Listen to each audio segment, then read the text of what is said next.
hope that helps with the music.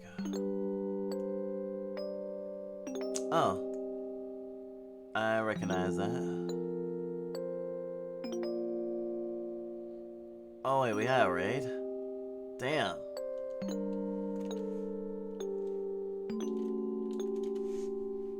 That was probably a while back now. Yup, it was like right when we left from break, basically. Left for break, basically. Woof.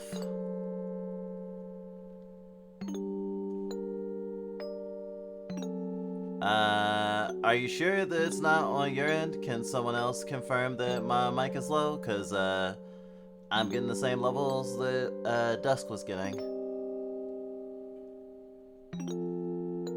I don't know, it might be comparative to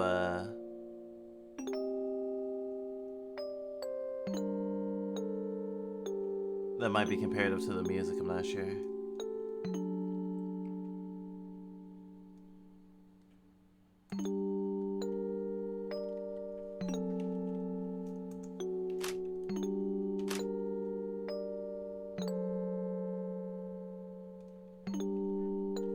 Yeah, just never listen to me about audio.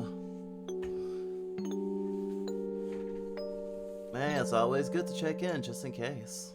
And especially if we're about to start, you know, a Let's Play. It's always good to check in with the people watching. It's not that we'll never listen to you, it's that we're always gonna double check and make sure that, at least one other person, confirms.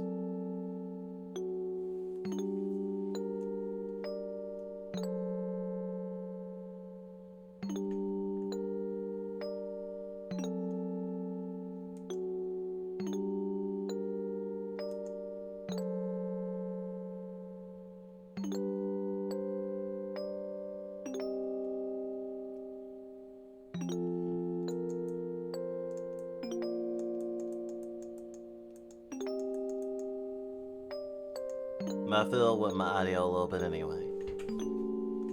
Just for you. Good to be here.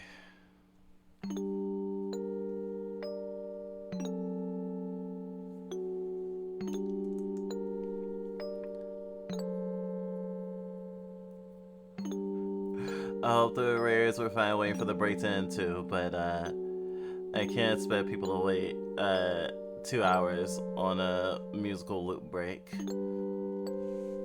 When it happens, it happens. When it doesn't, it doesn't. I won't cry over it either way. But I always appreciate any raids we get. I'm Echobite. I use he and they pronouns. This is the Fluffbire Entertainment System. Let's get going.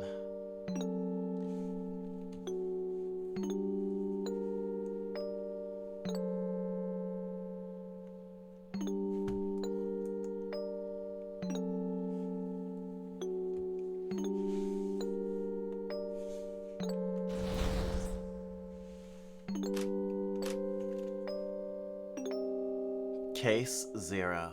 The Cannibal Boy. Oh.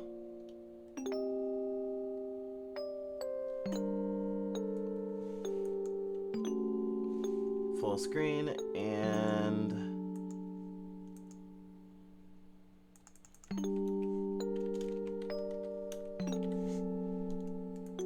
put us in the right category.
you heard his story, you have to hurry and tell someone, or else he might just come and get you.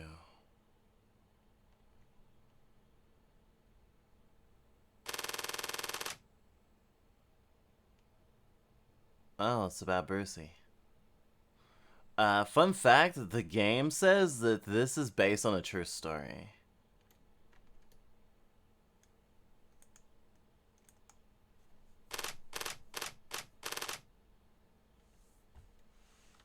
There it is.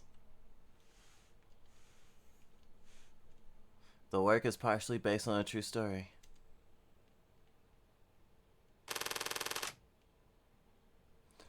Hey, have you heard of the Cannibal Boy?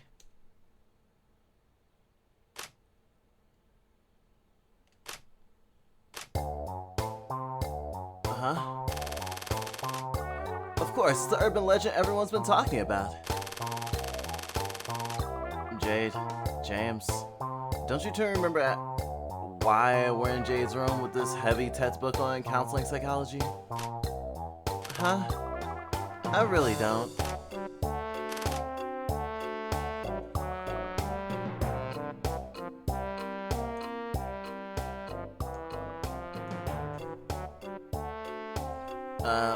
Why was it again? Because we need to study. We have finals tomorrow, remember? You know how strict that professor can be. Do you want to fail the course? Jade, I was only studying abroad for a year. Since when did Brucey become such a downer? Did he get dumped or something? How should I know? Oh, come on, Brucey. Tell us what's wrong. We promise we'll make fun of you together.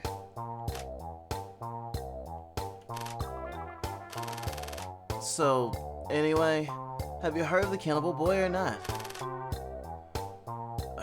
I have. But so what? You know the recent multiple homicides in the area? According to a friend of a friend, all the victims saw a certain boy. Then a few days later, they were found dead in their rooms, their bodies and limbs gone, with only the heads left behind with a horrifying grimace. Even creepier, they all had human bite marks on their necks. Do you know what that means? Their heads were ripped off by the Cannibal Boy with his teeth. Is a boy's bite really that strong? Hey Brucey, what's wrong with you? You never question the logic of an urban legend. Otherwise, it's no fun. Oh, okay. Sorry. But yeah, I've heard about it. So?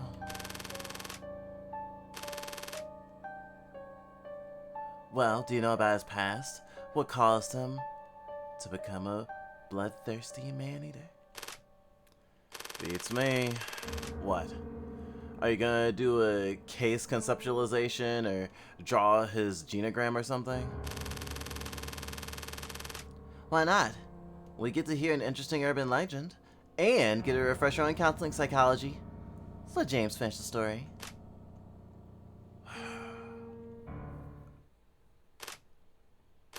Part 1. The Cannibal Boy.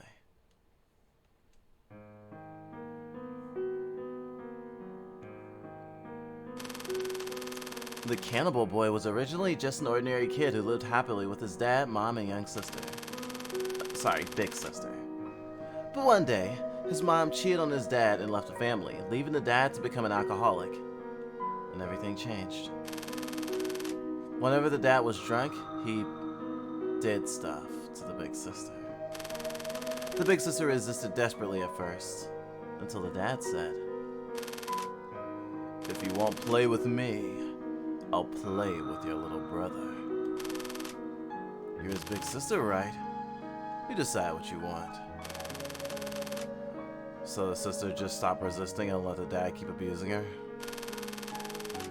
She wanted to be a martyr at such a young age, huh? How very admirable. Well, that's just what kids are. Kids don't know who's responsible for the things that happen.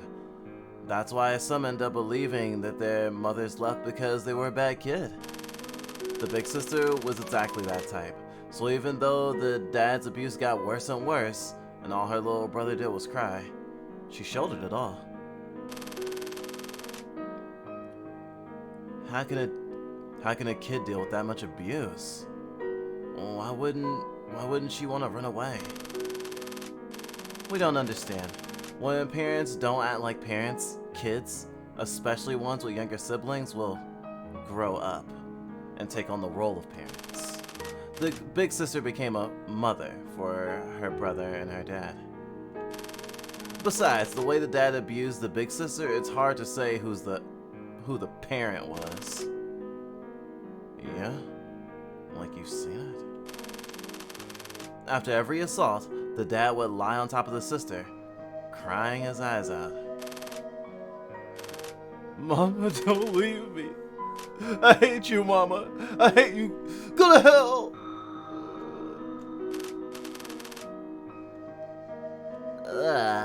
Those kind of villains are the worst. I bet there was something up with the dad's mama, the Cannibal boy's grandmother, right? If you keep speculating like that, the story will never end. That's why forces of pure evil in anime and comics are proper villains. You don't have to consider their background stories or anything, you just blame them. Like Jade always says, if the dad was a proper villain, the big sister would have no problem blaming him. But sadly, he wasn't. And in addition to putting up with her dad's abuse, she had to comfort her little brother, who wasn't good for anything other than saying, "I'm sorry." Don't worry. It's fine. I'm fine. Fine? The sister swallowed back tears for the whole family. Tears boiled into her little body. How could she be fine? To make matters worse, even though the sister protected her little brother from physical abuse, he couldn't escape the mental abuse.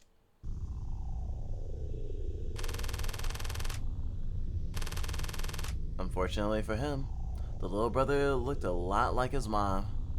That's right. The mom left with some other man.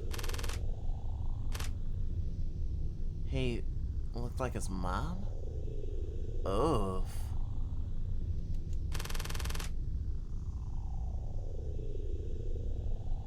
You want to get bullied for being a sissy? The dad prepared a lot of meat every meal and forced the brother to swallow it down. He forced the brother to grow big and strong and not look so much like his mom. Even when the brother became scared of the sight of meat and threw up whenever he ate it, the dad was relentless, shoving big chunks of meat into his mouth every day. The more the dad abused him, the more he cowered. The more he cowered, the more the dad abused him. And, like a curse, the dad's fears came true. The little brother really did get bullied for being a sissy, and his teachers turned a blind eye. His life became a living hell. That's when he started having hallucinations. He saw apparitions that no one else could see, and heard voices that no one else could hear. Finally, he came to the conclusion that evil spirits were to blame for everything.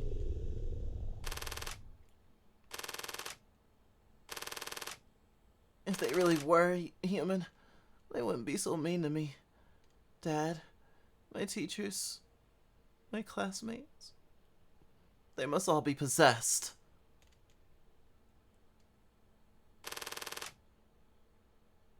Jeez, couldn't he have asked for help? Who could they have asked? The useless teachers?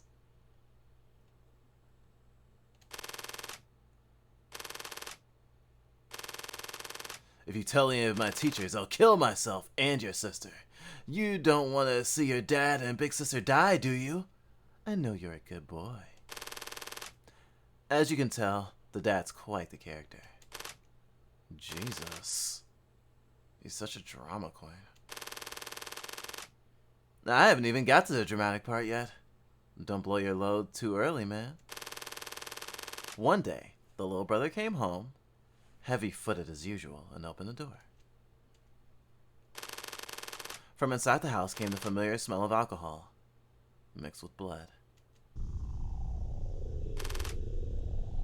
A broken bottle, a bloody knife, the dad's face stabbed to a pulp, the sister with her wrist slashed open. The little brother didn't have to read the suicide note on her desk to realize what had happened.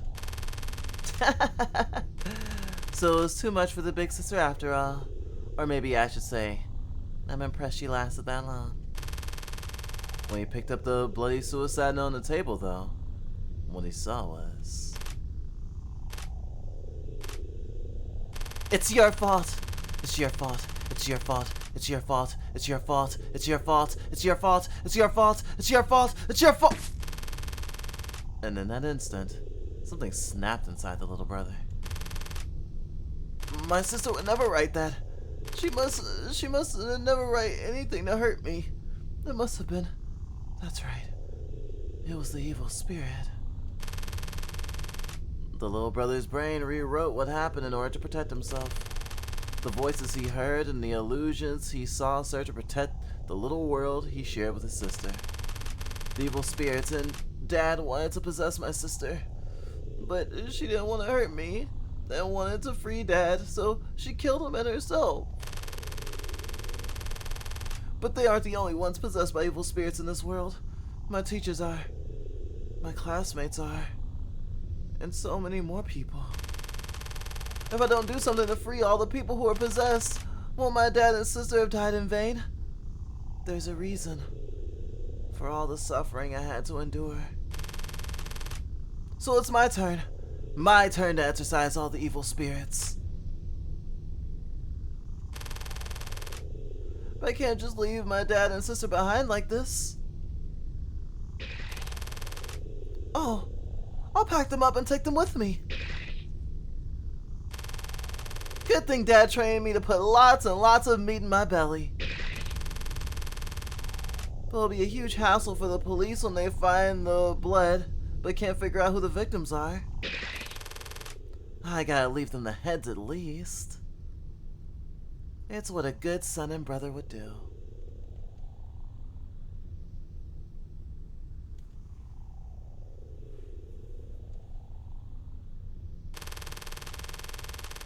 So the cannibal boy packed up his dad and sister and set out on a journey to exorcise evil spirits. And that's the cannibal boy's past. That's why only the heads of his victims are ever found.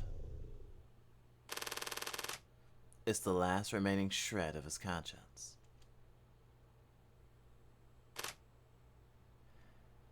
James, why is your version of the story so different from the one I heard? Huh? How does your version go? Well, when the cannibal boy was a little kid, his dad always locked him out on the balcony. He would knock on the window every night, begging his dad to let him in. Once you've heard the story and you tell someone who doesn't know it yet, or once you've heard the story, you have to tell someone who doesn't know it yet, or he'll come knocking on your window at night and beg you to let him in. And as soon as you open the window, he'll bite your head off and eat your body. Hold on a sec, Jade. So now that I've heard the story of the cannibal boy, I have to tell someone who hasn't, or he'll come and eat me? Is that right? Yeah. Is something wrong? James, you wasted time telling me this story at the risk of failing the course? Don't tell me. Yep, you got me. How can I worry about failing some stupid course when I might get eaten tonight? Why, you little... Okay, I don't care in the slightest who the cannibal boy might be coming for tonight. Hey! The real problem is that you fabricated too much of that story, James. Seriously, how could you possibly know what the dad did to the cannibal boy and his sister at home? Sure, people shouldn't question the logic of an urban legend, but you just made that stuff up. That's different. It's more fun to set it up, though. I dare you to disagree. What? Are you kidding me? I think you're confused, my dear. Are you honestly seeking truth in an urban legend? They're practically made to be setsed up.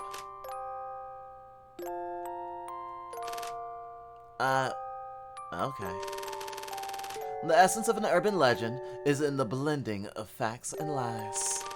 The cannibal boy's past may not have been that tragic.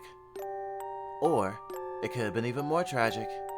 He may not actually exist. Or he might actually come and eat Brucey tonight. That's what an urban legend is all about. What's the fun in knowing all the facts? Okay, fine. As an urban legend, it's bound to have some lies mixed in with the truth. Nothing is certain.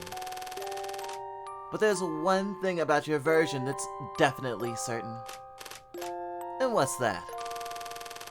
I don't know if the dad and the big sister were really possessed by evil spirits, but I'm pretty sure that it's your fault came from the sister herself. Oh? Why do you think that? People who are too scared to stand up to bullies shift the blame onto people who are nicer than themselves. So they bully nice people and cower from the bad people, which means everyone gets bullied by some bad person. It's not the work of an evil spirit. That's all just so-called nice people.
Oh, hey, look, it's Glitch's favorite cryptid.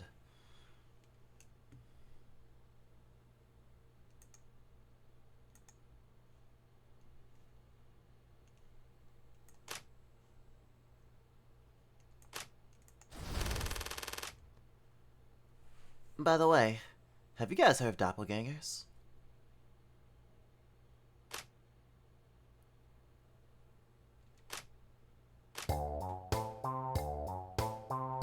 Doppelgangers in general, silly. Huh? Of course, it's a popular urban legend. We just talked about the Cannibal Boy, and now it's doppelgangers? What happened to studying? What about our finals? Brucey, there's something I have to tell you. The earlier discussion enlightened me with a singular truth. Huh? What kind of truth? If we give up on finals, there's winter break for us starting now. Oh, really? I'm going home. Hold on. Let's just take an hour break. After that, I promise we'll study, okay? Alright. One last story. We all go together. We all go down together, bitch. You realize I can hear you, right?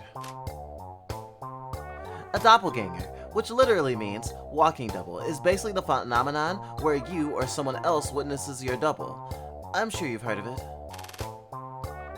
Sure, who hasn't? Okay, then do you know what happens if you ever meet your doppelganger?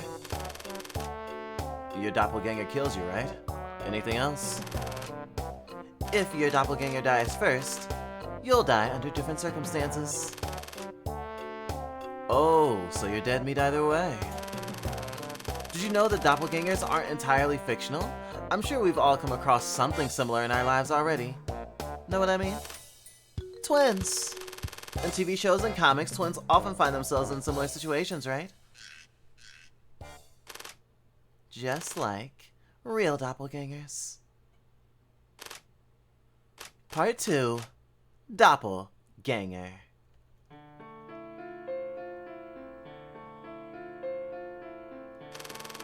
The main characters in this story are twins, a boy and a girl. Even though they were fraternal twins, They looked nearly identical, as if they really were doppelgangers. The little brother had feminine features, and typical signs of puberty didn't show. If he had put on the same clothes as his twin, people would have assumed mistakenly them for sisters. All too often, boys who look like girls end up getting bullied. But not in the little brother's case. His big sister was extremely protective, and if anyone was mean to her little brother, she was quick to bully that person back. An eye for an eye. That's how the twins operated. Under his sister's protection, the little brother never felt insecure about his femininity. But he became very dependent on his big sister. Meanwhile, the big sister always needed someone to rely on her to uphold her self-esteem, and she grew to be quite passive-aggressive. If her brother ever failed to notice something that she did for him, she would get overly frustrated and ignore him for days on end. Adorable, isn't she? But regardless of all that, the twins were very close, almost as if it was the only two of them in their own little world. That is, until the big sister met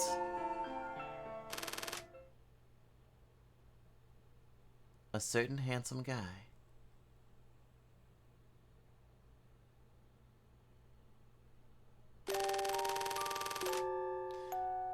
It happened this past spring. The twins were both taking Intro to Philosophy at the time.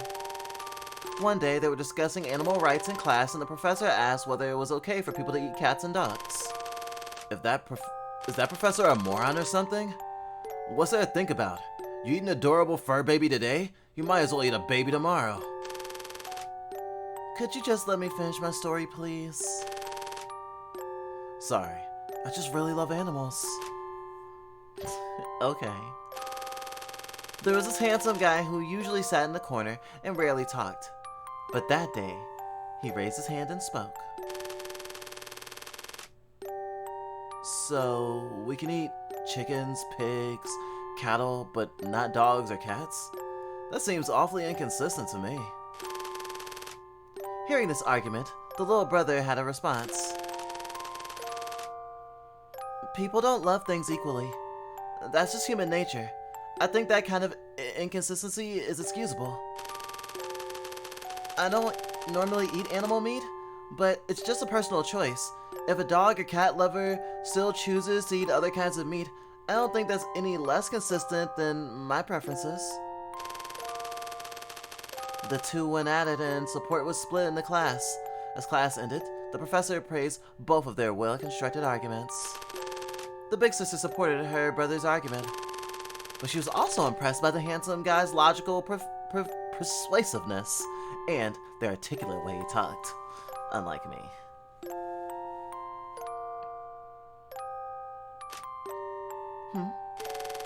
What's the matter, Brucey? It looks like you were about to say something. What is it?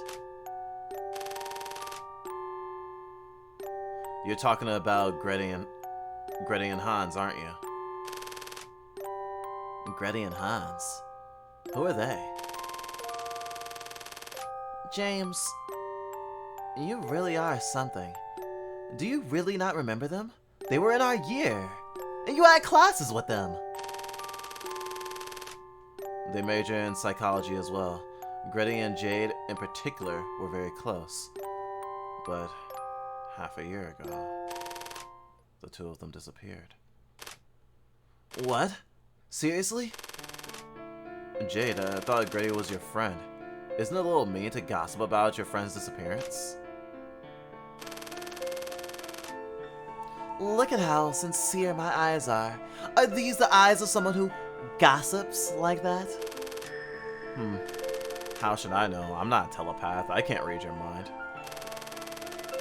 Precisely because Gretty and I were so close, it makes sense that I want to figure out exactly what really happened. Isn't that right, James? I guess. What's going on here? Even if she really knows the truth, why would she want to talk about it now? What is Jade thinking?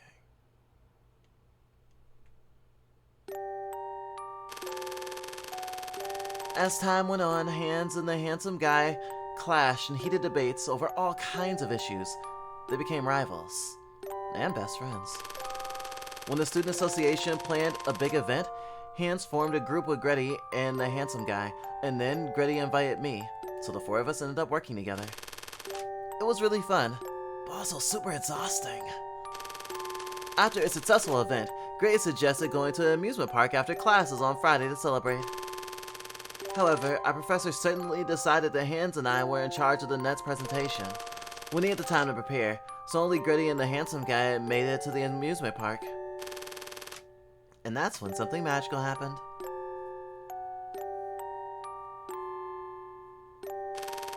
As soon as the two of them arrived at the park, it started drizzling romantically. They both had umbrellas, but they acted like they didn't and huddled together under the handsome guy's umbrella together. They were suddenly so close. It was like if Kaguya-sama was completed within one season.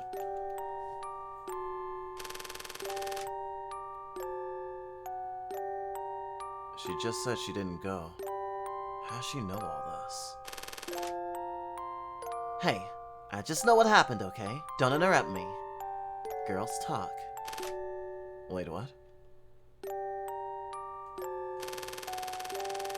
They stayed at the amusement park until it was dark, and when they finally left, there was an amazing night view all around them. It was incredible. On a whim, Gretty pulled out her phone and played her favorite song, Don't Fall for My BFF. The handsome guy said, Wow, I love this song too. They had a great time talking about music. They walked through the evening humming songs together. They got so close that the back of their hands accidentally touched.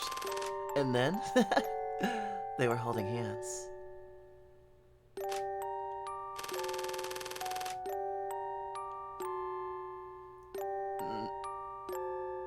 Don't read too much into this, but are you interested in anyone at the moment?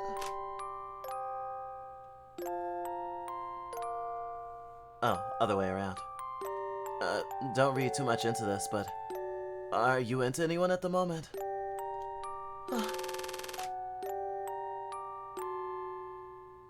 There are two I think I might have feelings for. Really? Me too. Is one of them here with you right now? Yeah. It's you. That was the moment they confirmed they have feelings for each other. But feelings is such a vague word. Gray didn't realize she had an actual crush on the handsome guy until the day she invited him and me to a movie. A movie that Hans had recommended. Oh yeah, that movie was so good! It was, especially when the girl finds out that the guy she secretly loves is into her best friend. That was pretty heartbreaking. Huh? So you've both seen the movie already?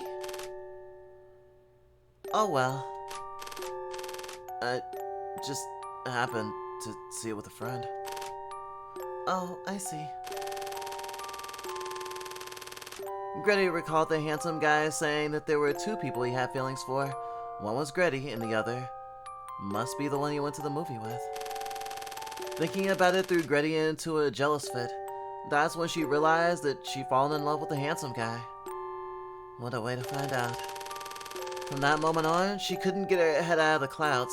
Gretty herself thought a 20-year-old shouldn't act so love-stricken. But what could she do? She was totally obsessed. Gretty went on several dates with a handsome guy, and it was always romantic. She fell more and more in love. Then finally, she decided to confess.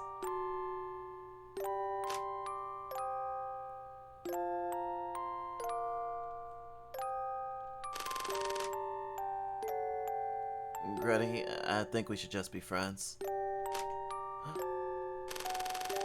I see. You've fallen for that other person then?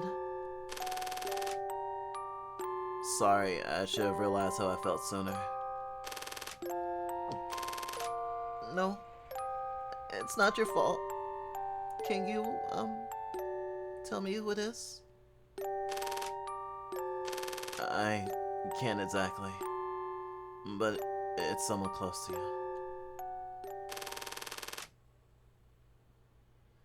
We should just be friends.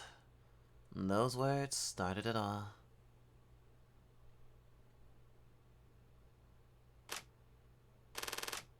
Oh, I forgot to mention. Besides listening to music, Gritty loved to cook. Every time she made steak, she invited me over to her place. The Saturday after she got rejected, Gritty invited me over again.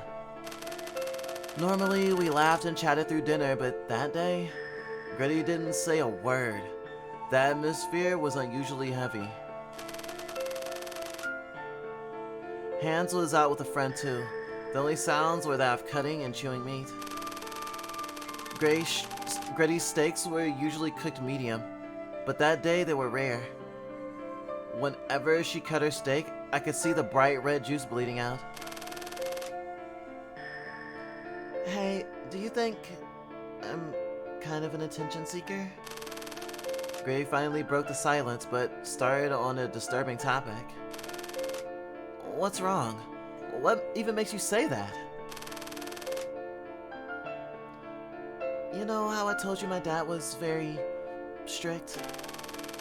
When Hans was little, my dad would lock him out on the balcony for every little mistake. Hans would knock on the window all night long, begging my dad to let him in. And every time I'd let Hans back in the dead of the night, but my dad always found out the next day and beat Hans up. It was all my fault.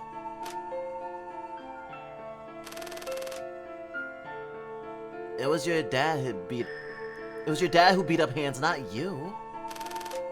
I know, but if I were Hans, I'd blame my sister's meddling for making my punishment that much worse. I still can't mind my own business. It might look like I'm always doing stuff for Hans and the others, but I'll only do it for the attention. Everyone knows, but they're just too nice to say it. Whatever people think about you. Whatever people think about you. If you had just minded your own business back when I broke my leg freshman year, I don't know how I would have gotten through. Sometimes I think if I hadn't broken my leg, we wouldn't be such close friends. It was kind of destiny, don't you think? Besides, you're not a telepath. How do you know that Hans or anyone else thinks you should mind your own business? Sorry. You always make me feel better. Don't say that. We're friends, aren't we? Jeez. She always did this. That sentimental bitch. That's why she had no friends. Uh-huh. Every time she felt insincere, she never said anything. She just pushed herself to the edge, but still wanted everyone to notice. How could anyone stand that? But that's what made her so appealing. I love seeing Gretel riled up. Sorry, Gretty. But it seemed like she always tried to leave breadcrumbs for me to follow. And everyone else. Just to sympathize with her. Sometimes I invite Hans but not her, right in front of her face. Or ignore her birthday and say, oops! When was it again? Just a few days later. Oh, watching her squirm was so delicious. I wish you guys could have seen her face. The poor thing was adorable. You're such a psycho. Oops, got carried away. Let's get back on topic.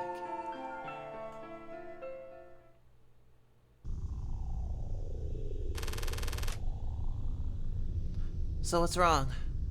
What's on your mind this time? It's him. I thought he was interested in me, so I asked him out a bunch of times. But it turns out, he didn't like me after all. I must have been so annoying hanging around him like that.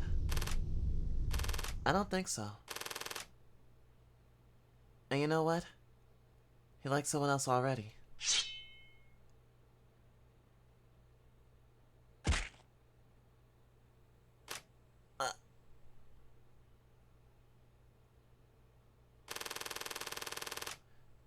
Gray stabbed the steak hard with the knife, and red juice splattered across my face.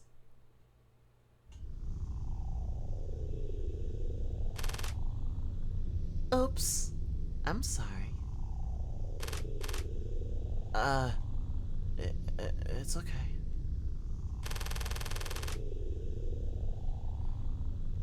You're the one who went to see that movie with him, aren't you? I knew it. It's all your fault. Your fault, your fault, your fault, your fault, your fault, your fault, your fault. I know it sounds corny, but in that moment, I saw murder in her eyes. In that instant, she really meant to kill me. Just thinking about how many times Gretty must have simulated in her head just wanting to push me down and mount my struggling body and thrusting her knife into my face again and again. Whew. Must have been a lot. Oh, I just can't. Whoa, what the fuck?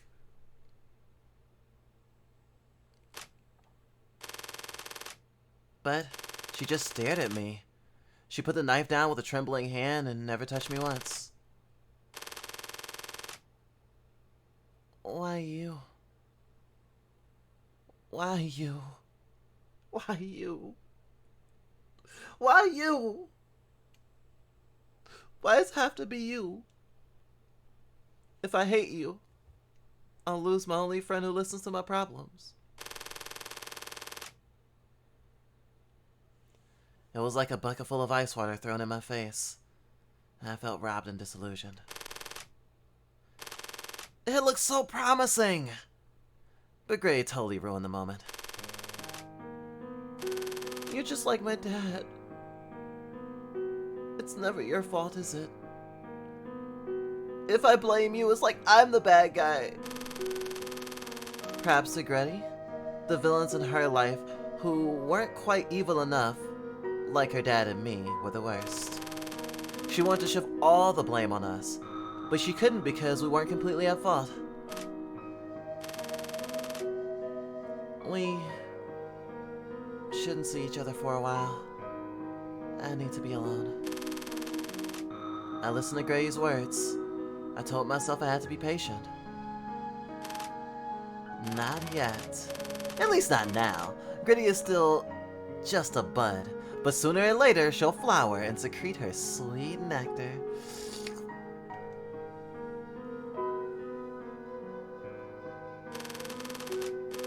After our confrontation, Gritty got visibly depressed and had trouble sleeping, even an hour a day. Every time she got the song "Don't Fall for My BFF" in her head, she couldn't stop the sadness welling up inside her. Why not me? Why her? Why don't you want my love? Why do you want hers? And these thoughts continued to haunt Gretty. It had all started and ended so quickly that Gretty couldn't take it. And now that it had ended, time was so slow that Gretty couldn't take it. She just wanted to go back before any of it had happened. Then perhaps she would only have had fun memories. Meanwhile, Hans knew that something wasn't right and asked Gretty what had happened, but she refused to say anything. If you really understood me, I shouldn't have to explain. You just know what was going on. I guess no one in this world understands me after all. Hans didn't even know what Gretty was. Hans didn't even know that Gretty was in love. How could he have comforted her? But he didn't give up. Even if Grady doesn't want to tell me, I can be there for her anyway. And it works surprisingly well. Grady, the steaks you make are delicious. Can you teach me how to cook them? I want to learn. Really? Well, of course. I'd be happy to. With hands by her side, Grady finally started feeling better. Grady's heartbreak was a blessing in disguise. Grady may have gotten rejected, but she got that much closer to her dear brother Hans. That's a good story, but, wasn't this supposed to be an urban legend? What about the doppelgangers? Who said I was done? You really can't diss Brucey for blowing his load too early. Gosh. You're both like utter virgins of horror. Hey, if Grady refused to say anything, how do you know she had sleeping problems? What kind of thoughts haunted her, or what kind of interaction she had with Hans? Listen to yourself, and you accuse me of setting up my story. Excuse me? No, Jade didn't. What? Nothing. I just didn't think Jade fabricated anything. I think it's what actually happened. Wow, Brucey, you understand me better than my own parents. What, Brucey? You're usually such a skeptic. Has Jade put you under a spell or something? Do I need to wake you up?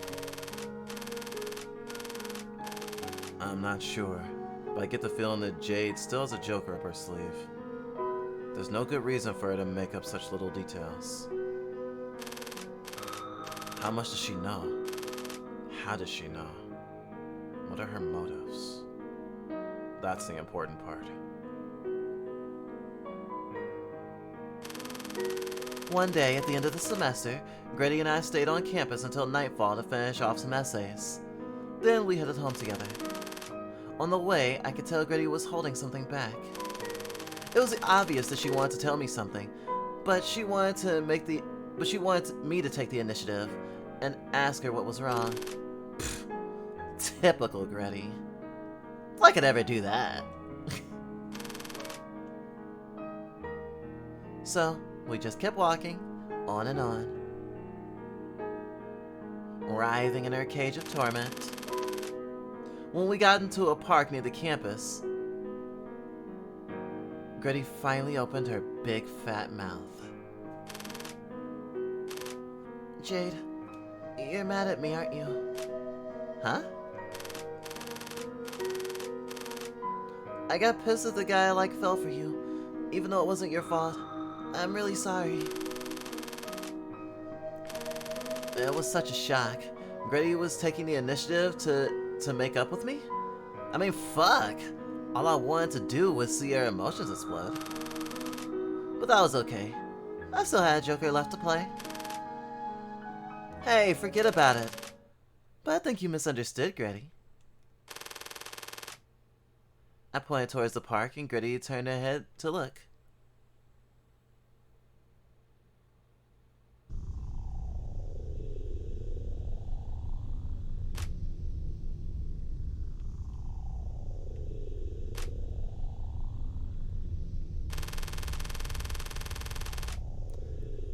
There, Hans was nuzzled up against the handsome guy's chest, and the handsome guy's arms were around Hans' delicate shoulders. This wasn't a hug between friends. They were obviously making out. Huh? I did go to that movie with him, but just as friends. He was pretty clear about that. The one he's really into is someone close to you. Much closer than I.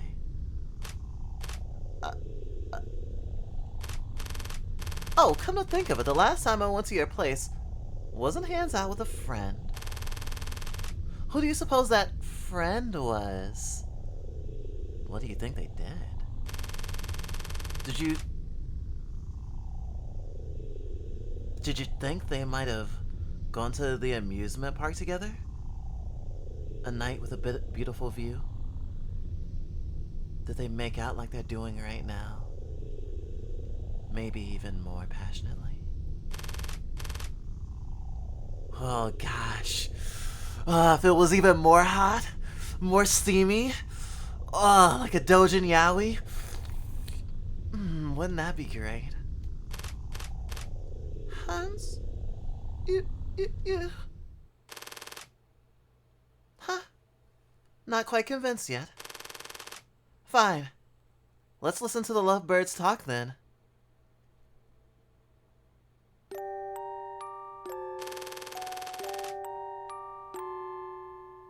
You love that amusement park way too much. Don't you ever get tired of it?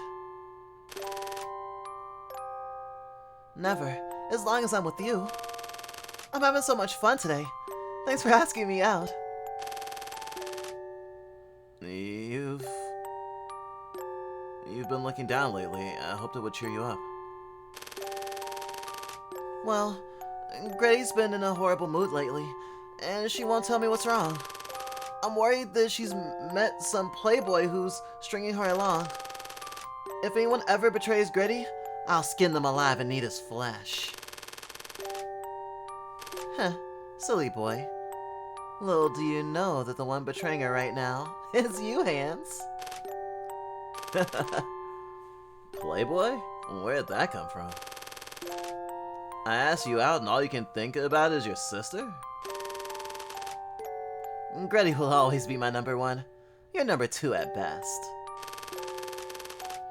Well, that's some sister complex you've got. Did Gretty spoil you when you were little? I don't know what you mean, but my sister has always been nice to me, yeah. Isn't Hans just the sweetest? Even during his date, he was thinking about Gretty. But to Gretty, his words only made her feel like Hans was using her to make himself look good. Like I told you before, my dad used to beat me up when I was little. Gretty didn't want me to be the only one who got punished. So she'd always try to help me out, and we would get beaten up together. That's how much she cared about me. But me? All I did was cry and let Gritty console me, forcing her to say it was fine. You can't blame yourself. It was all your dad's fault. No, it wasn't my dad's fault. Back when our mom was around, he was really, really nice.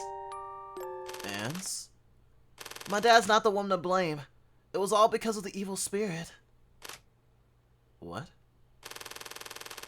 I knew that once I exorcised the evil spirit, my dad would come back to being nice again. Oops. Did I say something weird? What I meant was, my dad was possessed by the ghost of his past. It's a metaphor, see? Oh, you don't actually mean an evil spirit. You had me worried there for a minute. Sorry, let's not talk about that anymore. I'm sorry I reminded you of such horrible memories. It's fine. Hey, by the way, Gritty said she's hanging out with Jay tomorrow and won't be back until the night.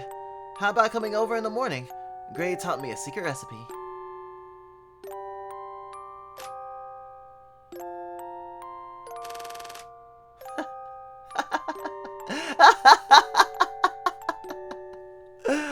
What a masterpiece.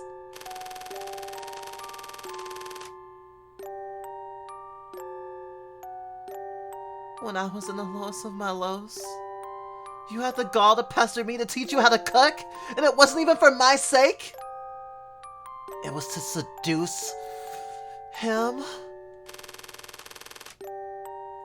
And that's what was raging through Gretty's mind. I know because I heard it.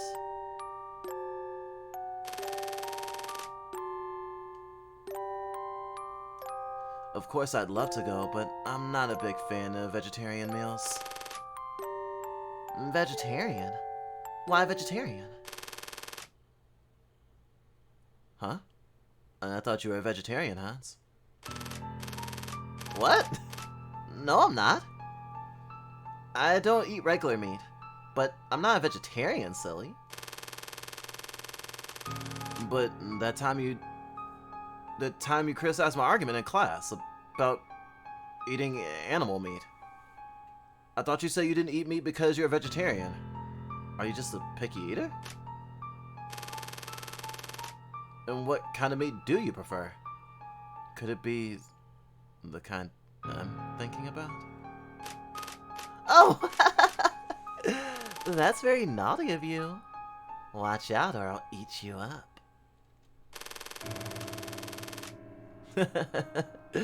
Someone's a horny boy. Just listen to your dirty talk. What would your sister think if she heard? Oh, she did hear. And she was very angry. And then they kissed.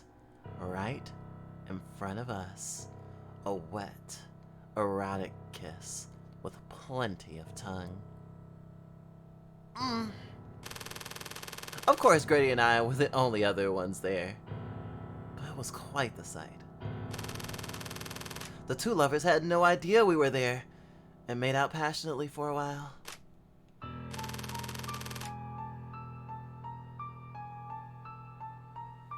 Be careful on your way home. Don't get eaten by the cannibal boy. I'm more worried about you. Do you want me to walk you home?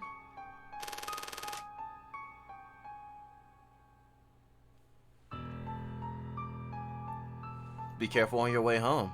Don't want you to get eaten up by the cannibal boy. No thanks, I can take care of myself, you know. Okay, but you be careful. Remember, I'll be waiting tomorrow. Don't be late, or you'll miss out on the meat.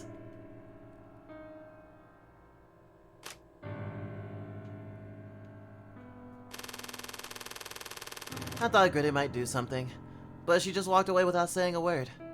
Maybe she was too angry to do anything.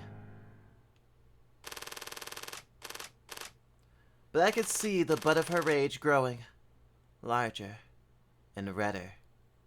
Gritty was about to bloom and to secrete her sweet, sweet nectar.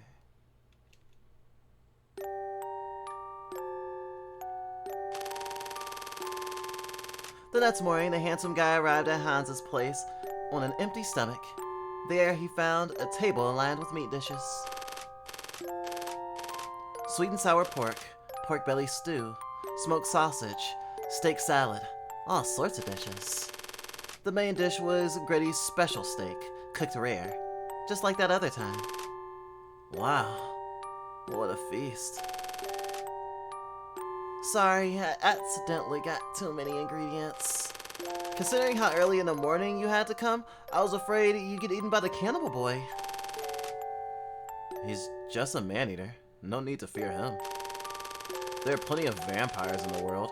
They suck the blood of the poor bit by bit, just to make their own lives more luxurious. And we just look the other way.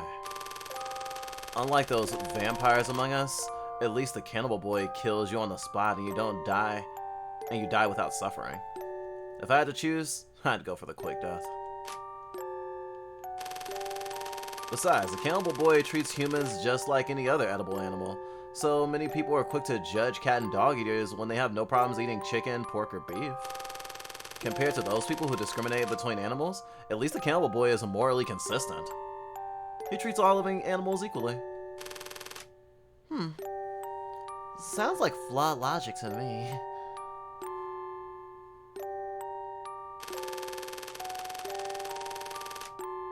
Really? You want to talk about that over brunch? Eating cats, dogs, humans, blah blah blah blah blah blah?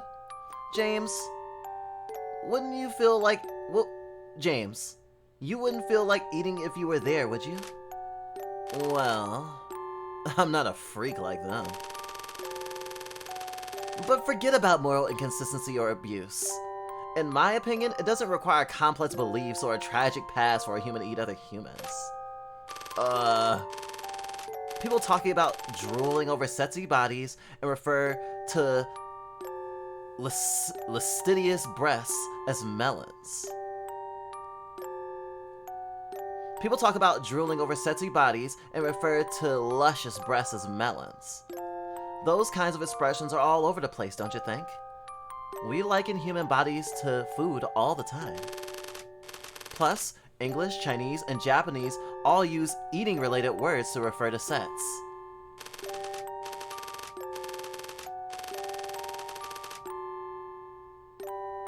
So, we're used to that kind of slang that we don't think twice about it. Perhaps in the collective subconscious, eating is essentially a kind of possession, a kind of intimacy.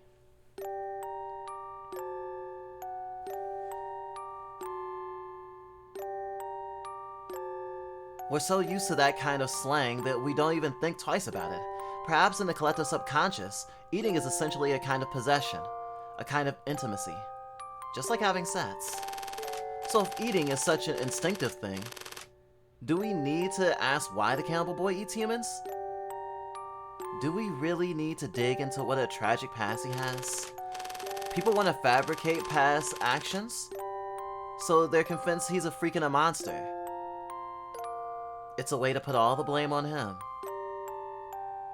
He must have a very twisted past. He's not like us normal people. It's a way to convince ourselves that we're nothing like the monsters that live in our world. Do you even hear what you're saying? What I mean is, you don't eat cats or dogs, but not because you're an animal lover or because you're civilized. It's because you happen to live in that kind of echo chamber. Excuse me? The only reason you don't eat humans is because no one around you does. You're just afraid that if you do, you'll be treated like a freak. Let's go back to the story.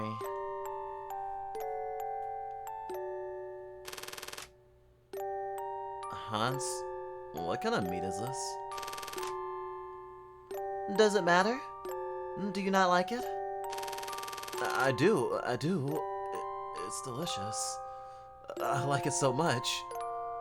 But I have to know what kind of meat this is.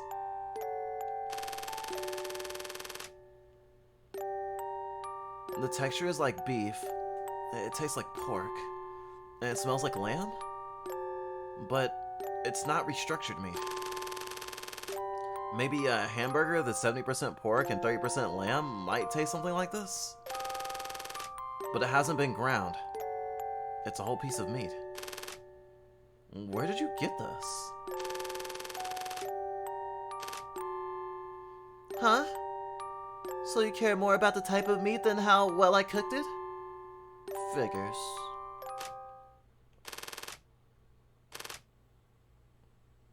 You're Gretty, aren't you? Where's Hans?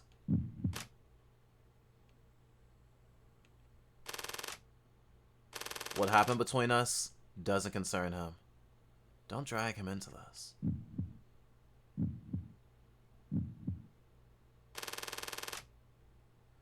Really? Do I have to spell it out for you?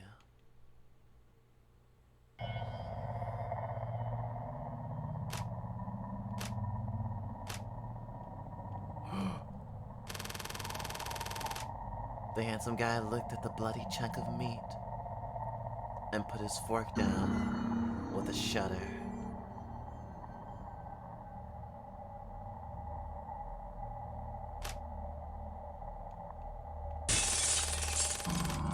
If I hadn't played the bad guy, you know that sissy would have been bullied like hell. And now that he's all grown up, he's seducing guys I like behind my back. Also, your sense of taste, it's really something else. There's a guy and a girl identical in every other way, and you choose the guy? Why, Hans? Why not me? Give me a reason. Say something!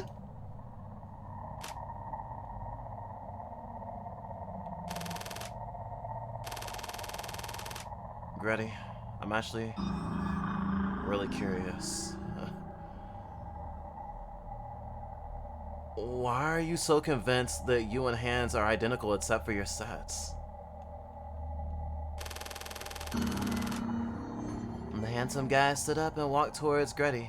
Then he slowly gripped Gretty's shoulders. His fingertips sank deeper and deeper into Gretty's flesh, causing her face to contort in pain.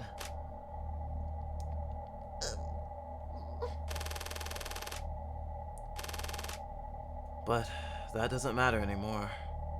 The only thing that matters is that you and Hans are twins. So what?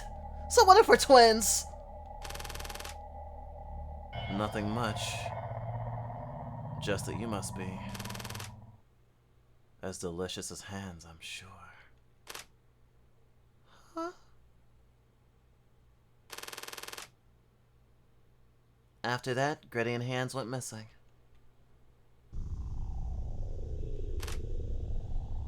What?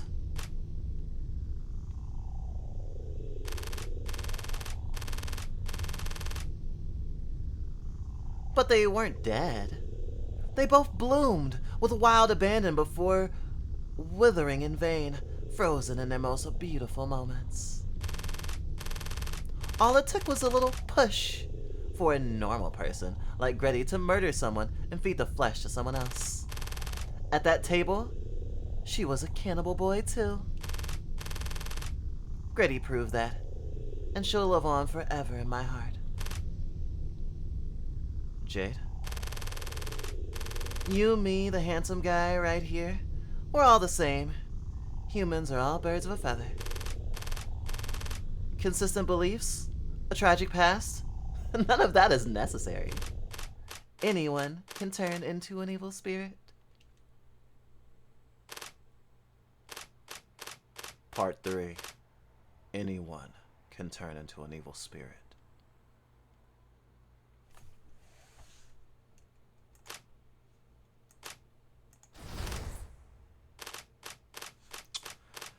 So, here's a good time to re-chat. Sorry that I was so enamored with the story that I didn't want to immediately go to chat as soon as I saw it. Basically, I was waiting for a chapter break. But yeah, I ad-libbed that Kaguya-sama line. We've been watching a lot of Kaguya-sama. We're in the middle of season 2 now. And we have a new appreciation for romance media in general, I think. Especially romantic comedies. We didn't used to like romantic comedies as much as we do now. Especially anime romantic comedies. I wish I was bullied for looking completely like a girl. Actually, I'd take that without the bullying. I'm sure you would. You deserve to be treated like a girl. And only bullied if you want to be.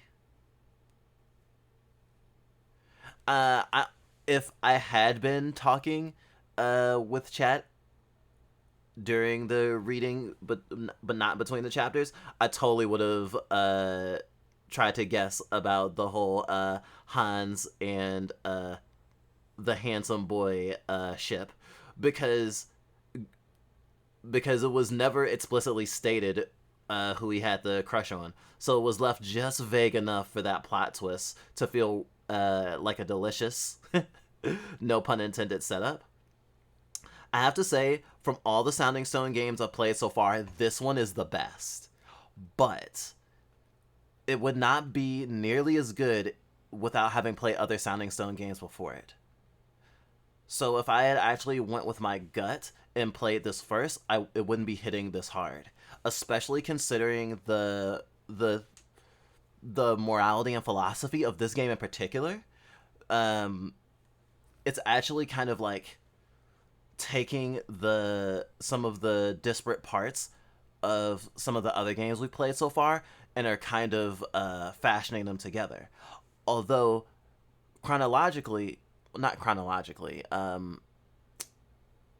release-wise, I believe this is the last game that released before Girlfriend Secrets. So all the other games that we played and the game I'll be playing next week all have context related to this game. So they definitely have purposeful connective tissue. So anything that reads as foreshadowing in the other games that appeared in this game outside of Girlfriend Secrets was purposeful foreshadowing, I would say. And this actually had a lot in common with Girlfriend Secrets, to the point that the blurb for Cannibal Boy that mentions that Marty and Sally go missing totally makes sense, because Marty and Sally's relationship is fairly similar to Hans and Gretty.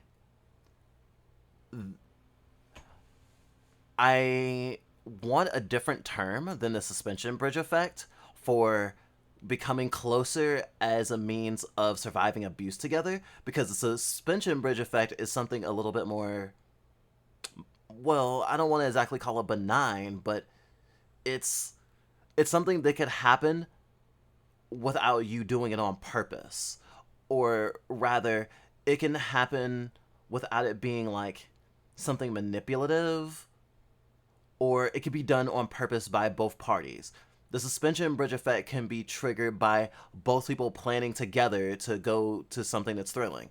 If your first date is rock climbing, the suspension bridge effect might trigger through no fault of your own. And nothing bad might happen. Just because something can affect how close you become to a person doesn't mean that relationship will become toxic. However, if you already have like toxicity in your how you deal with relationships, that could become a thing. But with abuse stuff, which obviously isn't an abuse victim's fault, if two people are in an abusive situation together, and we've literally seen this, gosh, ooh, putting it all out there. Drizzle's usually the one that talks about our abusive past, but we literally abused people who grew closer to each other, and we saw it happen in real time. So that's a thing. Point is, uh, when someone, when several people go through an abusive situation together, they can develop maladaptive behaviors together. For example, they can create a whole sort of dynamic with each other that will persist even past the abuse, and they will look to each other to strengthen themselves and will lean on each other for support. And there is an amount of supporting each other that is good. Survivors of abuse do it all the time, even if they didn't survive together. That's what like fucking support groups and shit are for, right? But kind of like what Hans and Gretty experienced, where they got close because they had no other choice. It definitely needed to be processed. I think a typical person might say, oh, well, they would have definitely benefited from therapy. And I definitely don't disagree, but given their situation and how young they were only 20, the game says. I don't know how they were supporting themselves, or maybe it was like, you know, the state and stuff, considering their dad probably died like years ago when they were young, and they were probably able to hide the body or something. Or maybe the circumstances were a little fudged. Obviously, the game has a particular interest in telling us that, to a degree, the background of a person doesn't matter. Their crimes are still their crimes. Or rather, that we can't put all the blame on a person for their misdeeds because there's always something behind it. Which is interesting because on one hand, it almost sounds like retroactively victim blaming someone who is also an abuser, which is very easy to do and what people do actually very often. They'll say, and this is not wholly untrue, it doesn't matter who hurt you, it matters that you're hurting other people. Or rather, just because someone hurt you does not give you license to hurt others. That's the more specific thing. And that's kind of what we try to live by. We never try to validate anything we do that hurts others with, but my pain. Not to say that, you know, maladaptive behaviors, abuse, pain, mental illness, the fucking destructive world we live in that isn't compassionate very much, can affect someone's behavior and cause them to mistreat people.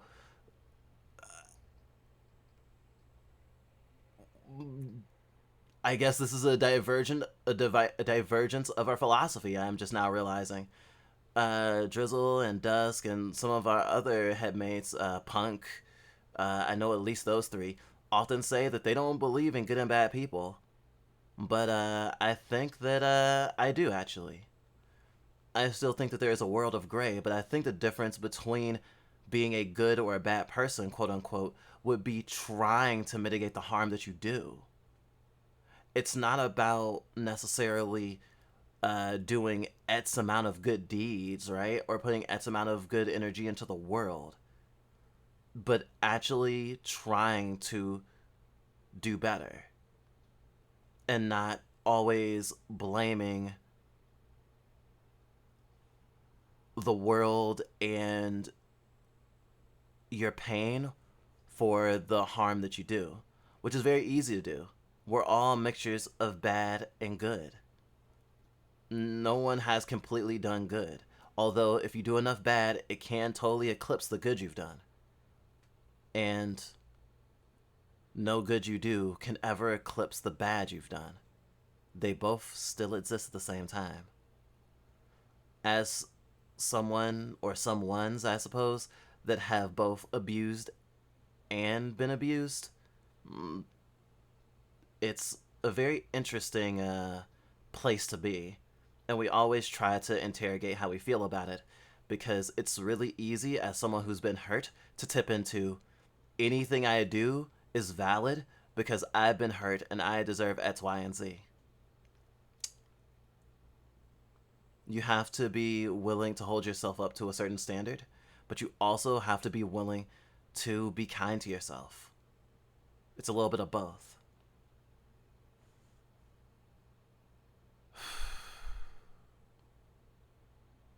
Also, with the queer thing, I feel really weird. Normally, I'd yell about burying your gays here. But, like, this was actually a really cool plot twist. And someone being gay being the plot twist is interesting. In this case, because it wasn't used in the shock value way of, like, what's it called? Like, gay panic. This didn't happen because of gay panic. This was a scorned lover. Totally different.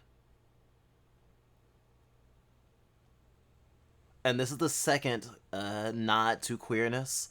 Or, sorry, this isn't even a nod to queerness, because if you play Loser Reborn and don't pick the girl option, there will be no queer subtext. Or there won't be any queer reading that you'll be able to see, because if you don't pick the femme option, you won't even be told that you can only romance women still. Of course, there are only women in the world other than your best friend anyway. So there's not a lot of options to romance guys. But in this game, it is canonical. Of course, the villain is technically gay, but maybe not. Because Cannibal Boy was supposed to be Hans, or we assumed it was Hans. But it seemed to be the handsome boy, actually. It's kind of hard to tell. Because sorry, I shouldn't say they all. No, I should say all three of them. All three of them became cannibals. It wasn't outright stated explicitly that Hans became a cannibal, but he did say there was meat that he liked to eat. And I guess technically we don't know if Gretty ate any meat. I would assume that she didn't just sit there and just watch the handsome boy eat. I'm also assuming, and this is a prediction, that the handsome boy, alternatively, if not having been a cannibal boy or basically becoming a murderer, I think that it's possible that the handsome boy is literally Brucey. That's why Brucey doesn't have a sprite that's being shown yet. That's my guess. Yeah, this is definitely the strongest sounding Stone game. Damn, I just want a full length, I shouldn't say a full length. Any length is good length, but like I want like a deep cut visual novel from this dev. I swear it would be so good. Not to say that I think their experimentation is bad. I like that their games have been a little bit different. You could you technically could easily say that this isn't the only visual novel. I would say that all the games are different, but some of them are slightly different. Loser Reborn is obviously a JRPG. The upcoming True Cannibal Boy is supposed to be a anti JRPG apparently, um, but this game is most similar to um, Girlfriend Secrets actually. But Girlfriend Secrets is technically a spinoff. You actually don't need to indulge in Girlfriend Secrets. It's an extra case. Still enriches the world, and I think you'd be missing out if you didn't. But it is technically optional content within the canon. Um, I'd love to see where how these ideas will mature. I'm assuming that True Cannibal Boy will be the end of this of the Physical Exorcism series, but there's really no way to know. The framework of the Physical Exorcism series is so perfect to keep telling stories anthology style, kind of into perpetuity. You could even change the scope, widen it a bit, and not even include Sally or Brucey or anyone. It'd be pretty easy. Although obviously, you reusing characters and sprites is more economical. Yeah, it seems to be, and actually, there are multiple Cannibal Boys as the mystery twist. I would still call this questionably queerphobic. Hmm, I see. Would you mind elaborating a little bit? I'm very curious. Um, we definitely generally look at art in a more good faith way when we hit stuff like this, because it can be hard to tell for us. Um, I'm not a big fan of the only outright queer person in a story being uh, a murderer, because was already eating people. Uh, but it's also like I'm okay with queer villains existing, and it didn't seem to be this character is queer and that's where their evilness comes from. I felt like the queerness was just a trait. It just happened to be a thing. Um, the plot twist wasn't the plot twist. The plot twist with Hans and the handsome boy dating to me reads as not a twist because he's gay. It's a twist because they're dating, but it was also set up because they're twins, and they left a breadcrumb trail. Like it was fairly easy to guess. Not to say that something being easy to guess makes the representation any better or worse. Oh, also, Erilyn, you mentioned why doesn't Jade kiss Gretty? Jade is an abusive bitch. Gretty definitely deserved better. Jade is the I don't want to say Jade is the real villain here, but Jade is like the instigator. Like it's kind of like trying to assign blame is so hard, and even Gretty acknowledges that not all the blame is on Jade. Jade just used a fucked up situation to Gretty's peril. What intro level philosophy does to a motherfucker. I don't mind the inconsistencies. I eat people, but I don't eat cats or dogs or pigs or anything. Just humans. Philosophy made me a cannibal.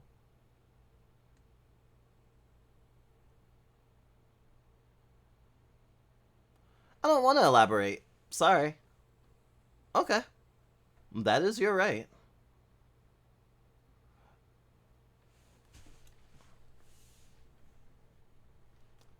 There's always Steam forums. I mean, is it not more potentially immoral to eat humans and non-animals?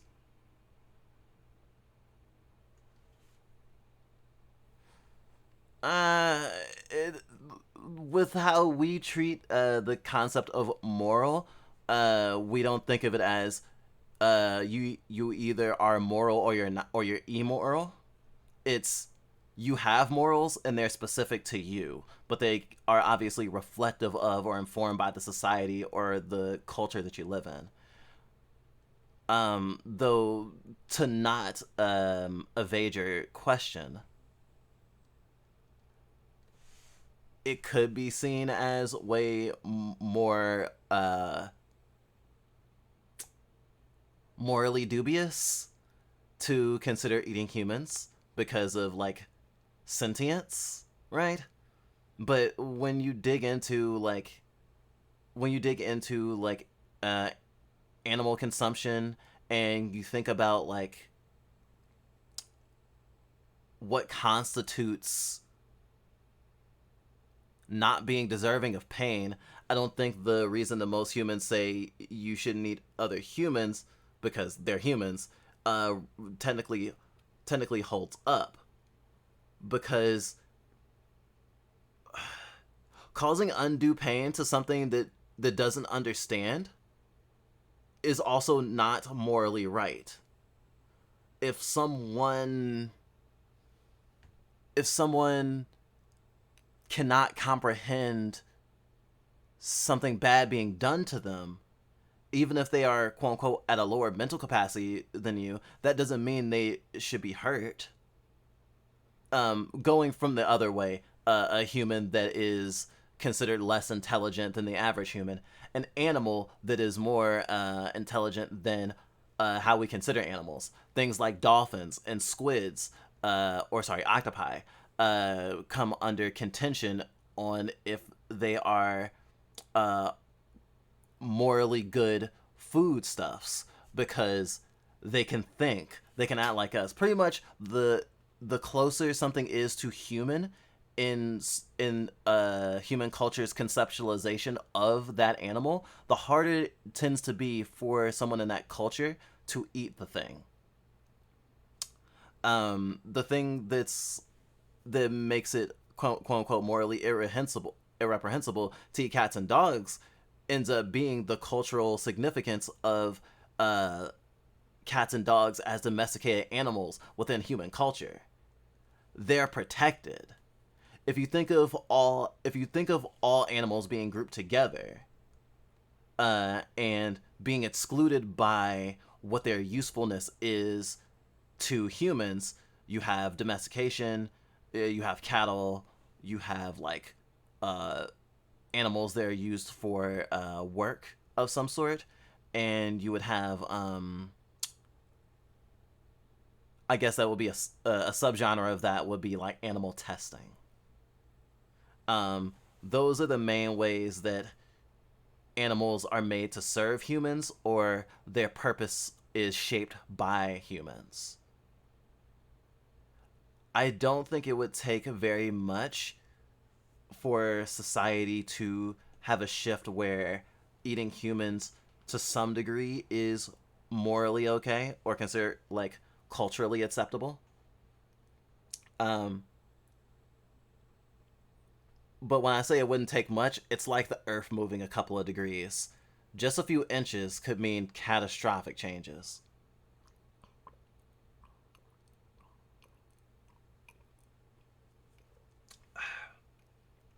It's something, actually, the animal thing is something we've been wrestling with lately because a lot of people talk about like the intelligence of certain animals, and sometimes people will talk about the intelligence of certain animals in order to get people to sympathize with those animals and not feel good about like using them for cattle. People will tell stories about their pet chickens. People will talk about how pigs are smarter than dogs. It's all about perception, and they want to change your perception even just a little bit so you can doubt the like the foundational concepts that you've been going with. That's really how you change anyone's mind on anything, right? uh Even if you expect someone to go, oh wait, you're totally right, I'm so sorry, I should have seen it your way from the very beginning. Even though that would probably sound very unsatisfying and like they were phoning it in. Everyone, I shouldn't say everyone. Minds change in a matter of degrees over time sometimes. Sometimes it's a huge shift, but a lot of times it's like small little pushes. I mean, shit, even something like a trans coming out to yourself is like that. To the outside world, oh my god, Bridget never seemed trans before. What do you even mean? Bridget was such a good femboy. Didn't seem to have any problems with presenting as a boy girl person. But as soon as it's like, oh yeah, no, I've been dealing with this and thinking about it my entire life. It's like, well, I didn't know, so obviously, since it was outside my perception, it was phoned in, or it was bad writing, or da da da da da. Of course, real people are treated like that too. What I mean is, A, do we know how sentient animals are? B, is it morally good for certain humans to die? C, what makes it okay for animals to die? Wow, these are some really big questions.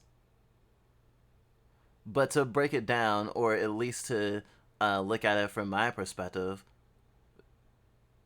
do we know how sentient animals are? No, we do not. We don't know how to test that. We don't have a sentience test. Actually, it relates to a book that we read, Close and Common Orbit. Very early on in the book, there's a passage that talks of, and the book is a science fiction book, but it relates, I promise. It talks about how humans in the future that it depicts conceptualize the intelligence or sentience of AI, and that it's basically a world where AI aren't considered to be people, even though they are sentient. Like they're not legally considered people, but they can mask as flesh people. It actually has to do with an AI that gets uploaded into a artificial human body and starts living as a human while trying to cope with the culture shock that transitioning from being a essentially a service computer for a ship's navigation to suddenly becoming like a full-fledged human with arms and legs and shit. But I digress. The point was, considering that it was debated whether or not AI are sentient, but that for the certain AIs that there are people who believe that, oh yes, they are sentient and they do deserve rights. There are people who try to think, at what point does an AI gain sentience? And there was this question posed that always sticks in our head when we think about these sort of things. It was like, we assume that a computer running an algorithm, or an algorithm itself, or like machine learning, isn't sentience. But what if it's a different kind of sentience? Or what if the perception of that existence is as limited and mechanical as it is to be, say, a small animal, say a bug or something? And if something like a bug feels pain, would it really be moral to squish a bug indiscriminately just because it's annoying you, as it would be to trash your computer instead of fixing it just because it's not working to the best specifications? It's really hard to tell. It's not like we can get an entity that we assume isn't sentient to ascend to sentience and ask them what their experience was, you know? Although I'm pretty sure Drizzle has wanted to write a book technically about that. It will be about a plant, ironically. B, is it morally good for certain humans to die? I don't think that it could be said lightly that it's good for any humans to die, but I do think that there is net value in the loss of certain human lives. Um, Generally, human lives that have a huge influence on the rest of the world. Obviously, the more morally acceptable way for me to phrase this would say dictators and terrorists, right? But thinking about the vampires that were acknowledged a little bit before in this story, I think it's obvious the types of people that I think are having a negative impact on the human race with their existence. Of course, the act of killing another person or shit, even another being at all, I'm not like super down for. But also, like, no one can universally make that choice, you know? Or no one can universally make the choice that it is for sure good. Because there are people who would disagree. Shit, even if there's someone who is, uh, like, say, a serial killer. A serial killer killing a bunch of people, and all their loved ones are sad, that is a lot of pain in the world. Not to mention, literally, the pain of death and suffering before each victim dies. For as long as that person's going around, they will, let's say, for as long as that person's running around free, the more they'll do it. But let's also say they have a systemic advantage to not be caught or at least not be punished. So then it becomes an impasse. Do we rely on the law to fix the situation? And of course, that gets into the ethics of vigilantism and stuff, right? But after a certain point, there are certain influences in society that, especially in the world we live in, there's no way to exercise those forces cleanly, especially if they're not willing to change and there's no forces that are actually desiring to implement proper rehabilitation. I mean, prison reform needs to happen more than just for the rampant abuse and trauma that it impacts on the people who enter its system. But even people who honestly are socially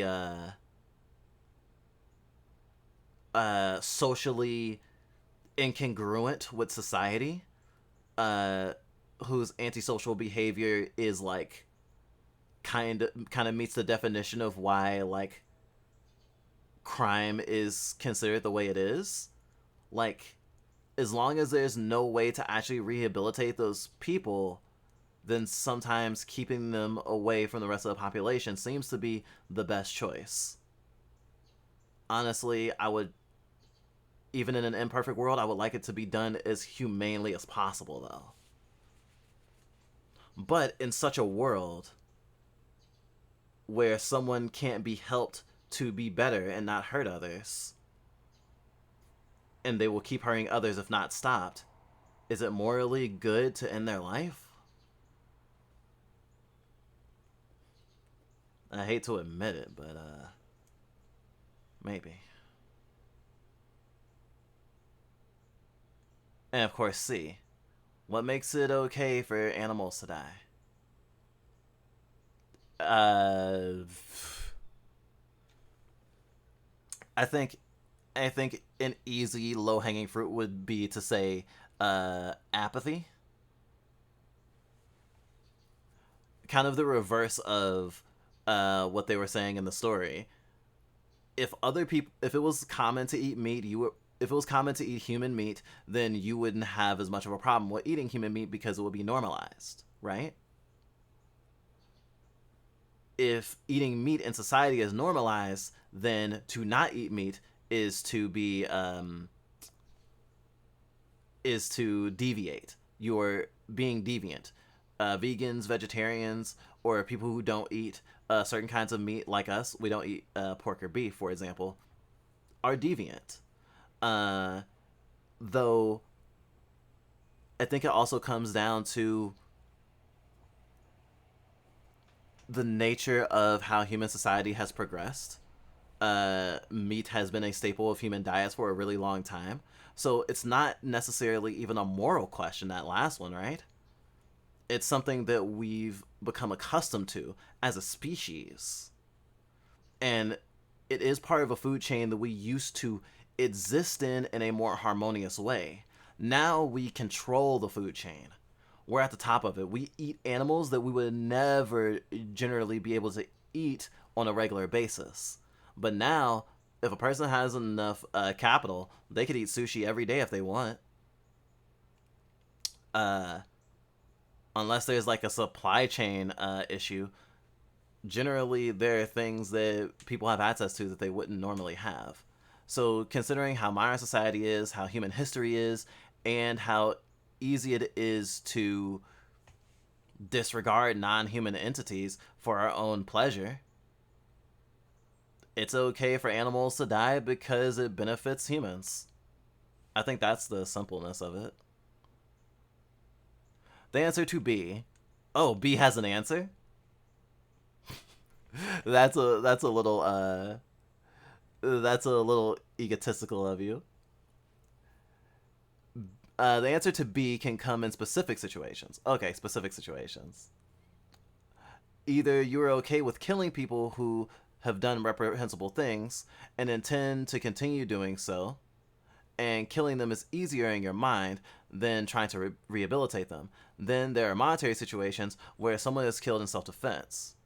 Oh, momentary situations, sorry, not monetary situations, where someone is killed in self-defense. One way or another, there can be moral positions where certain humans in certain situations are at least okay to die. I didn't even mention self-defense. Maybe it's my abuse-ridden nature. But when you've been treated a certain way, sometimes self-defense doesn't even trigger in your head. What's that thing called? Learned helplessness? And then, of course, some people are pacifists to the degree that they don't even think that self-defense is morally okay. Thank you for clarifying, though, that you mean that those weren't your answers. We are talking philosophy, after all. There are moral positions that prescribe that some people ought to die. Empathetic positions in those people are designated to deserve death, either because of their wrongdoings or because they are believed to be bad people, essentially, or otherwise. Oh yeah, I mean, in a way, it comes down to dehumanization. Bad people aren't people; they're problems. We're used to being a problem. These positions would contrast with the answer to question C. We breed animals to kill and eat them, or at least extract produce or labor from them. Or our collective morality is it is okay for non-humans to die just from their usefulness as products. But C is opposed to veganism. It is immoral to go out of your way to just genocide animals whose population we control or don't control. We are killing and eating innocents. Oh yeah, I mean, veganism from a moral position is like very interesting.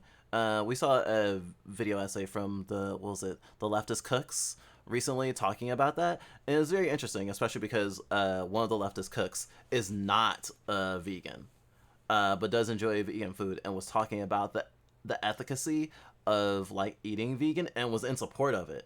But there was this contradiction because it was like they eat meat, but they do support veganism, and it's not that you can't, right? You can be for queer rights and be straight, for example, you know. But with something like veganism, I think there is a propensity in people to be like hypocrite in certain regards. And of course, when you look at the broader moral landscape, I suppose, of like certain actions and certain lifestyles. A lot of people that we know have criticized veganism as being mostly populated as a community by white people who have the means to eat vegan, whereas a lot of poor people don't. Not only that, but their pursuit of preserving animal lives goes far and far beyond the lengths they'll go to protect human lives under things like homophobia, transphobia, and racism. Of course, I would never try to paint a whole group of people with the same brush. Usually, in this case, I definitely wouldn't. Uh, I think that there is some there is some stake in the population of vegans, at least in America, that does enjoy a certain amount of privilege. Though we know just as many vegetarians and vegans who are poor and have struggled to eat under a vegan or vegetarian diet. Shit, we were pescatarian and we struggled and had to start eating poultry again because we were so poor that it was literally hurting our family.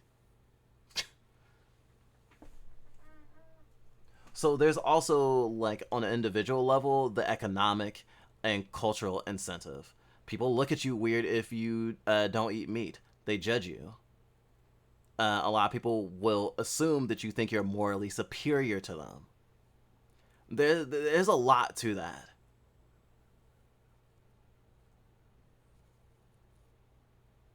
I don't think people should die.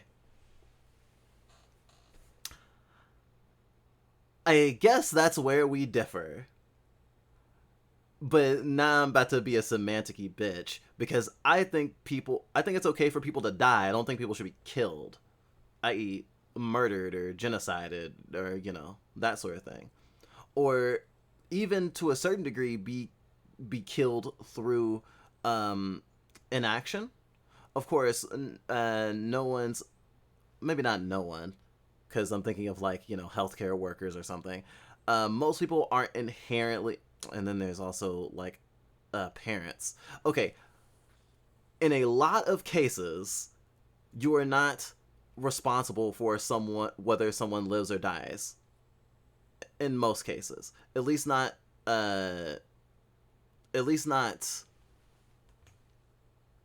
on average. Like, obviously there's stuff like a bus driver driving safe to protect their passengers, but outside of certain, like, social roles slash jobs, uh, generally someone else's life is their responsibility, at least to a certain degree, right? Even though communism, yay, and people should, like, support each other in communities and stuff, especially in the world we live in, you're not exactly on your own, but the world tries to treat you like you are.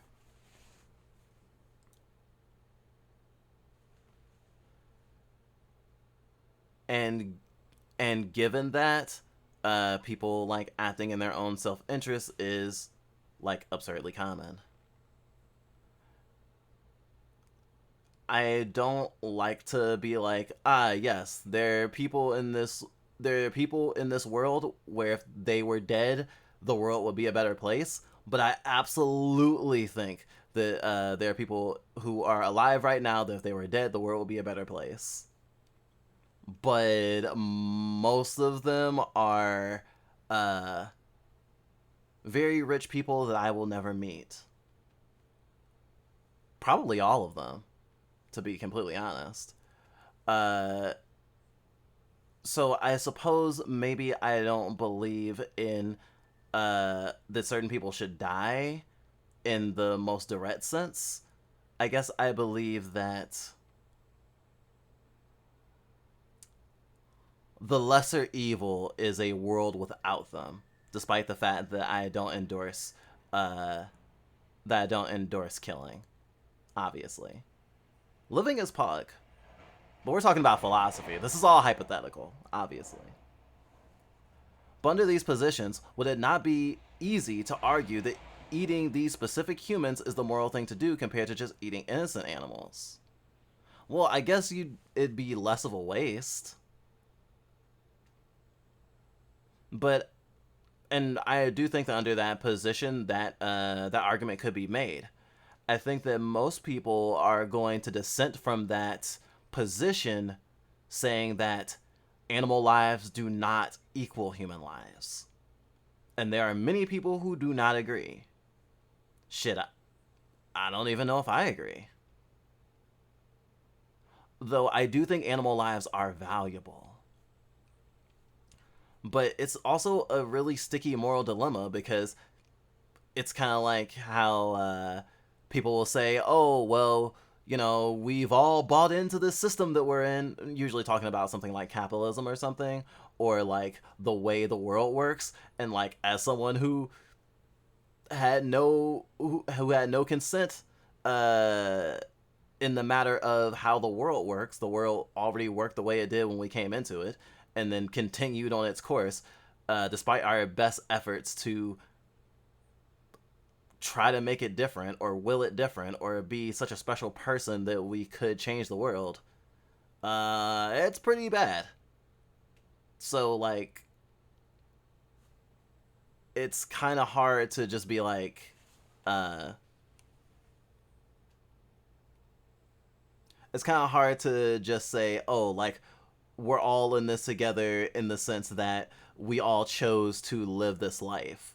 And in that bitterness of, oh, well, like, I didn't choose to live under capitalism, or I didn't choose to live under, like, a white supremacist regime in my nation. Like, obviously, I didn't choose those things.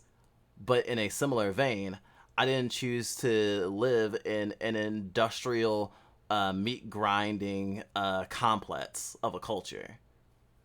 And so digging yourself out of that hole is very hard, especially with animal exploitation in general, because even if you don't consume animal products, you might benefit from animal products at some point, just like how you might benefit from child labor at some point.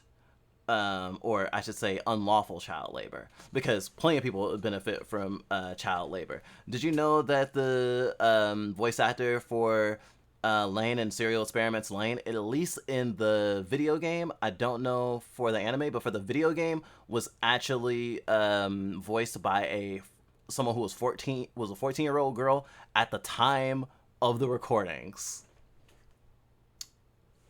Child labor. Improving your video games. My point is, I think the morals about eating animals as opposed to humans would be more along the lines of a sunk cost fallacy than it would be about like which things are innocent.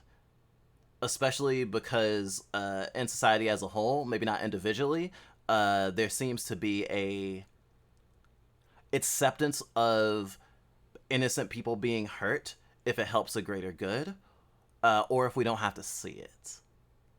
Actually, the world works on that nature. If we don't have to see the harm that's being caused by something that benefits us, then generally speaking, most people can live with it. Gosh, now I'm thinking of what was it, the ones that walk away from Kamalis or whatever. Great short story. Though personally, I do find eating farmed or industrialized hunted animals to be morally reprehensible, and I find most arguments in favor of continuing eating animals at all to be ignorant. My position is that people who delight in eating animals are just as bad as humans who argue that a certain person deserves to be eaten.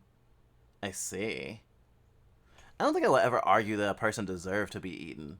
But as someone who definitely eats meat, it's hard for me to consider it a vice in the typical sense.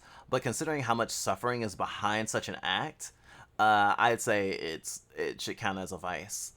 Although at the same time, like,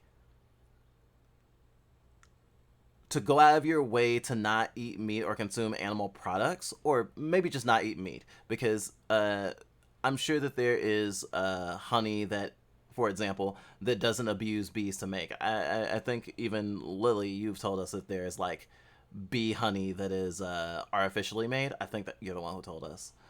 Point is, uh, it's, I guess I'm trying to say, like I was before, that it's such a sticky situation. I wouldn't say I eat meat simply because it tastes so good, but that I feel like I'm in a moral conundrum about whether or not to eat it. That usually falls on me eating it because it takes more effort to avoid it than it does to not avoid it.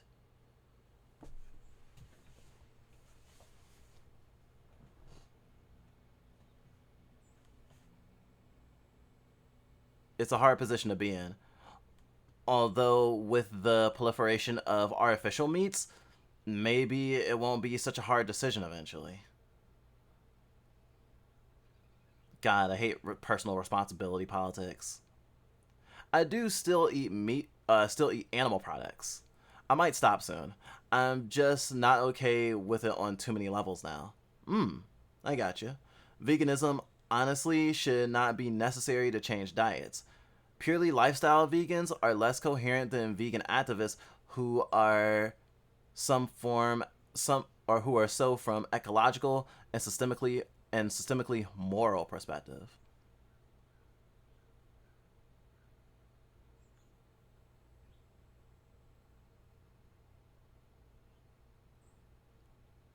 You can be vegan and eat meat, like at least socially or something. That's an interesting. I feel like that's an interesting approach for a couple of reasons.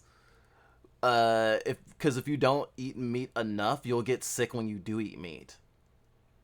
So you'd have to get yourself used to it, or you'd have to be like consuming the broth, like broth consistently.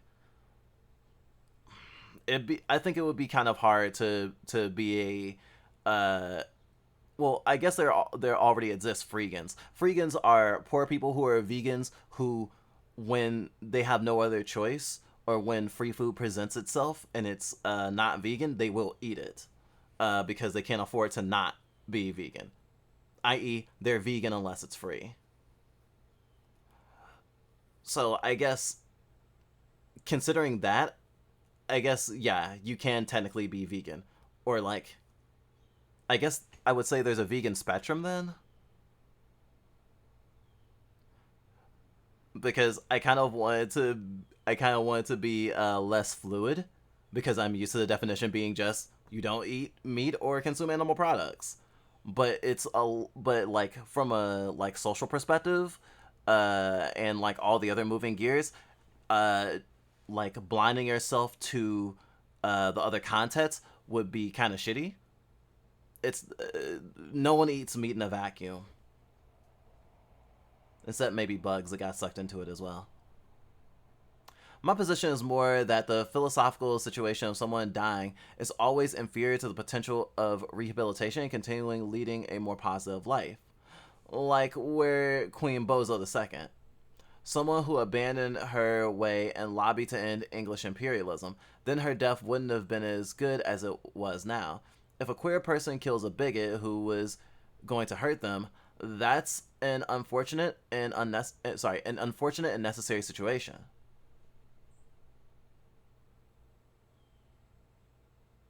I feel that's fair. Self defense is good, and people shouldn't kill people, especially because of bigotry. Or I guess that's a conundrum, right? I say people shouldn't kill people, but then I said it's okay for someone to kill someone else in self defense. So people shouldn't kill people, but there are caveats. Caveats, I tell you. But if the bigot didn't pose a threat, it would be morally good for that bigot to be re-educated and become an ally. It would be morally neutral for the bigot to die, not simply just morally good. Huh? I think that that's a nuance that I didn't expect. Yeah, them being removed from the board is technically morally neutral, at least in the sense of what they contribute, either like bigotry or bigotry and pain, or like happiness, community, that sort of thing. Although Now I'm thinking of movies like Crash that try to get people to understand like the perspective of racists in the pursuit of like, you know, solving racism because it's seen as less of a systemic thing and more of like a personal failure. Uh it doesn't take a lot to see that people who have bigoted opinions can also do good, right? But like I said before, no amount of good you do erases the bad that you do. You can't really make up for it. I say that while literally part of the reason we even do this job is because we want to put more good into the world, because we hate that we put any amount of negative into it, especially to the degree that we hurt people that we love so much. It's one thing to like maybe contribute to a society that hurts and exploits people in any way, and it feels like another thing entirely to, on a personal level, hurt someone so much that they might live with the trauma you inflicted on them for their entire life. Or if they don't, they definitely have to put effort into healing from it. Like, we don't want to be someone's problem, you know? And I mean, in terms of bigotry, I think we would treat that the same way. If we realize, oh wait, I'm being a bigot about this, we would literally be like, how do I realign my beliefs so I'm not a bigot anymore? I don't want to cause pain to others. I personally love to talk about philosophy off stream in a VC about the nature of this universe and this universe's constant law of sacrifice. Have you been reading a lot of Fullmetal Alchemist? And also about power and how power allows for the circumvention of this universe's universal constant. That'd be cool. It's easier to talk philosophy with voice rather than text, because if I wanted to go into details via text, my fingers would greatly hurt, because I have a lot of insights and thoughts about it. The consumption of other beings is a part of that constant sacrifice. I see. Well, energy can never be destroyed. It can only be transferred. You can consume something and feel bad afterwards. A lot of people do that. Alcohol is like that. Other drugs are very much like that. Most sweets and desserts are that. People overeat on feasts. All of these are just us choosing to feel good together for a while, then feel sick. Temporary happiness. Murder is okay in some cases. I should probably chill on the caps there, sorry. Oh no, that was funny as hell. Yeah, consuming other things is actually a hard part of this existence, because to take life is a heavy thing. And can also hurt too, even if we're the ones consuming. Mm-hmm. We have a problem killing bugs now, or we've always had a problem killing bugs, but it's worse now. Though we're at a comfortable equilibrium at the moment. We're not like totally like emotionally destroyed by it, but there's moths in our room all the time because it's so easy for for bugs to get into our room, for reasons. And since moths don't bite, and they aren't generally like fucking with our way of life, other than sometimes flying in our face or sometimes just like wanting lamp and just standing on our computer screen, it feels like super duper wrong to kill them. So any moths that just fly into our room and fly into our space are friends now. Though some of us aren't as happy about this development as others, and we have to stop ourselves from like literally killing them out of annoyance. Now I'm thinking of fucking Osmond Saddler from Resident Evil 4 talking about how once you have this power, you too will slaughter humans like they were mere insects. And of course, Leon makes the comparison of human lives and insect lives are not comparable. And it's just like, ah, yes, cosmic horror. Anyway, I'm pretty sure I've been going on to philosophy with you bites for like at least 30 minutes, if not longer. So how about we finish the game, actually?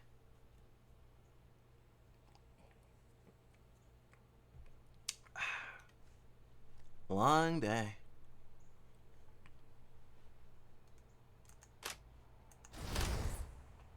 Part 3. Anyone can turn into an evil spirit.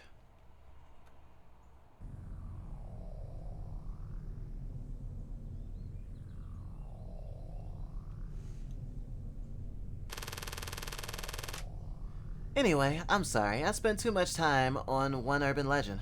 Hope you enjoyed it. Hans was slaughtered by his doppelganger. Hans was slaughtered by his doppelganger. Gritty died the same way as her doppelganger. They're both worthy of being called doppelgangers, don't you think? Bullshit, that's not what a doppelganger is. Jade only brought up that topic as a way to give away what happened. What does she want? Does she want to blackmail me or see my reaction?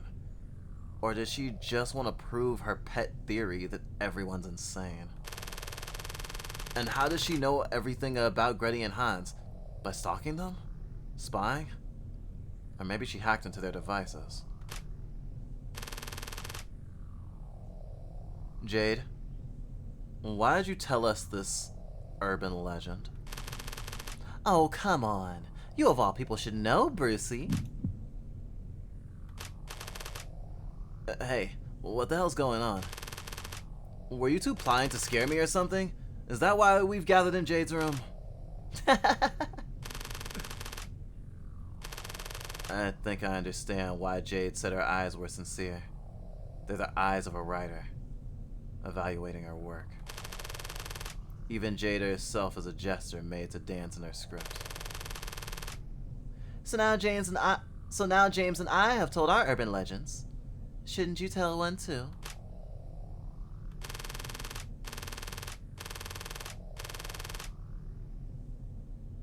If you hear the story of the cannibal boy and you don't want him to come knocking, you should tell the story of his past to someone who doesn't know it yet, right? What the hell? Why are you asking me this now?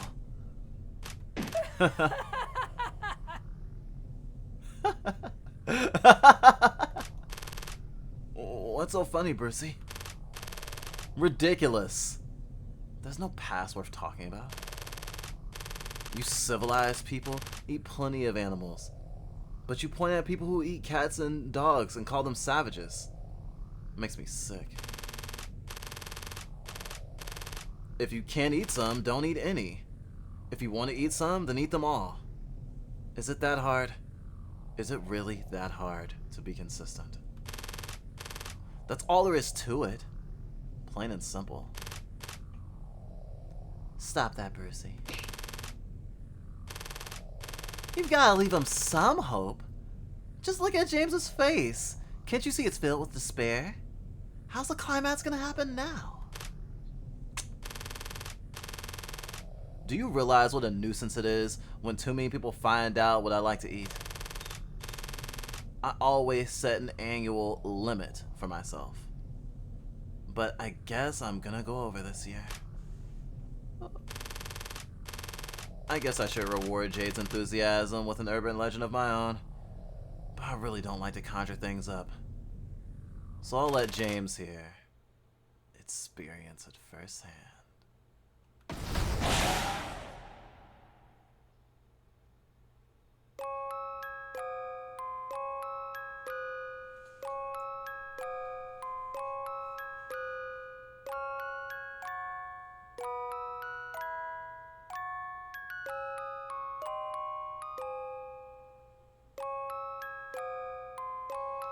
Wow.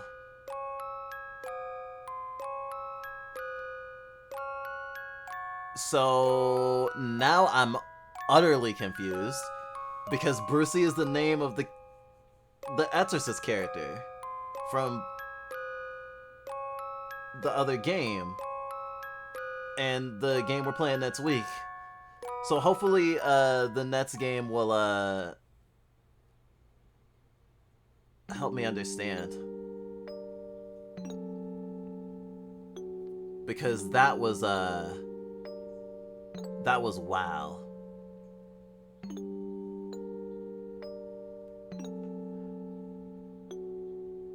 Oh my god, Jade is like a cannibal wingman, a cannibal wing gal.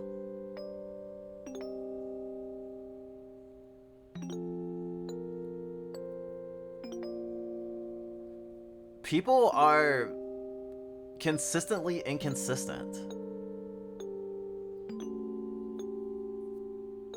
We hold people in our hearts, but don't tell them how we feel. We hate people who remind us of ourselves, even though we strive and hurt just to try to love ourselves. We treat people like shit just so we aren't treated like shit.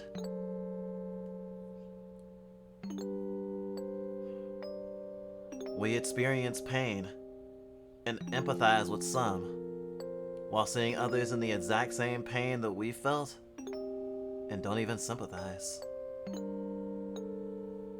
Not every inconsistency of people is a tragedy, but many are hard to make sense of.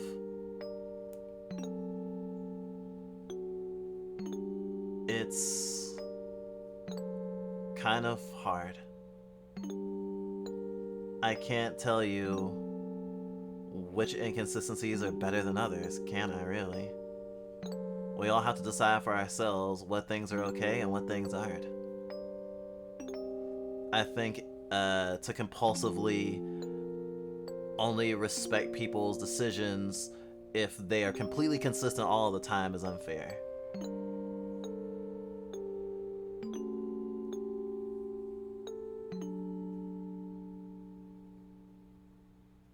Also, I just realized they did an inconsistency too. They broke the rules.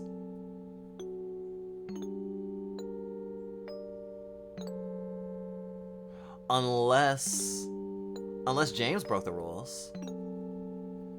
If it didn't count because he told the story wrong, or it didn't count because he told people... It didn't count because he told people who knew. I don't know if they were going by the urban legend rules, but those people knew already. They had both been involved. They knew about the Cannibal Boy story already. So James telling Brucey would not have saved him.